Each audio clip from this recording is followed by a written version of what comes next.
महाराज जी, जैसे ही राजा जनक जी को 5 मिनट में परमात्मा की प्राप्ति हो गई थी, मैं ऐसा क्या करूं कि मुझे भी श्री जी के दर्शन 5 मिनट में हो जाए?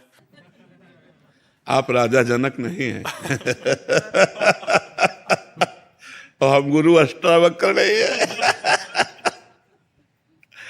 नहीं, राजा जनक जैसा शिष्य और अष्टावक्र जैसे गुरु, तो उन्होंने कहा घोड़े की रकाब पे पैर रखते हुए जितनी देर में बैठा जाता है इतने में ब्रह्म बोध करा देंगे।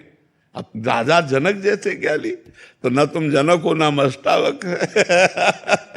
इसलिए बात यही समाप्त होती है, नाम जप करो, जब कृपा लाडली की तब दर्शन दे दे। लाडली कोई किसी के अधीन थोड़ी है, ब्रह्म भी जिनके अधीन है, जाके अधीन सदा इस सांवरो या ब्रज को सिरताज, हमारे माई श्यामा जू को राज।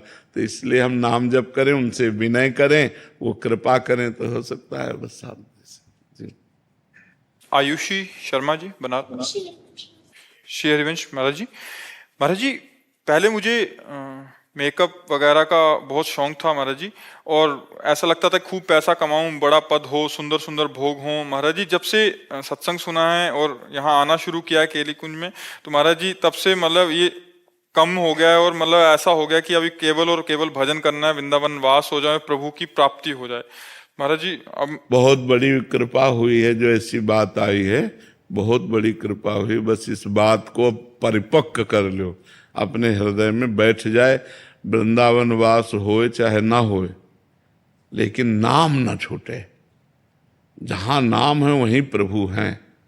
अब हम वृंदावन वास करें, प्रभु का भजन ना हो तो बात ठीक नहीं। हमको प्रधानता रखनी है, पहली बात प्रभु के भजन की, कि हम जहां भी रहेंगे प्रभु का सुमिरन करेंगे।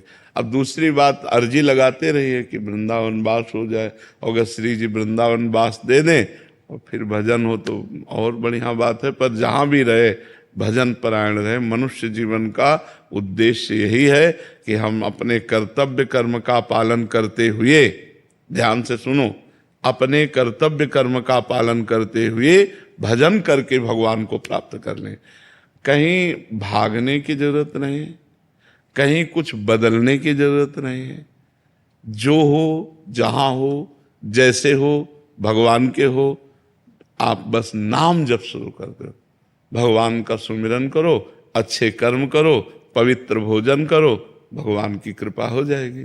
अच्छे कर्म नहीं हुए, अगर हमसे गलत कर्म होते रहे तो बहुत समय फिर लगेगा। मार्जन बार बार नहाओ और धूल में लौट जाओ, तो यह है कि अच्छे कर्म किए और फिर बुरे कर्म किए, फिर भजन किए, फिर बुरे कर्म किए, तो बहुत जन्म लग सकते हैं। अगर हमसे पाप कर्म ना हो और हम भजन करें तो हमारा मंगल।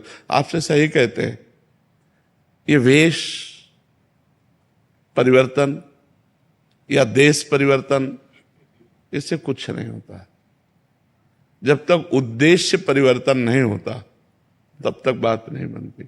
अगर हमारा उद्देश्य अंदर का बदल जाए, जैसे बच्चा बोला पहले उद्देश्य था शरीर श्रृंगार संसार सुख, अब हमारे अंदर लगता है कि मनुष्य जन्म की सार्थकता भगवत प्राप्ति, तो उद्देश्य बदल गया।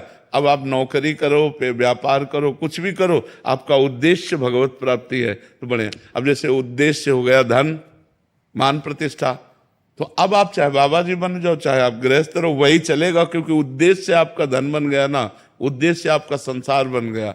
बस इसलिए हमें यह समझना है कि हमारा उद्देश्य ठीक हो जाए। वेश परिवर्तन, स्थान परिवर्तन खास बात नहीं है, खास बात है उद्देश्य परिवर्तन। और उद्देश्य जो बनावे उसकी सुरक्षा के लिए फिर वैसे ही आचरण करे, वैसे व्यवहार करे। ऐसे में शास्त्र स्वाध्याय करना, नाम जप करना, संयम से रहना, कोई पाप ना हो और खूब भजन करना, तो भगवान की प्राप्ति हो जाएगी।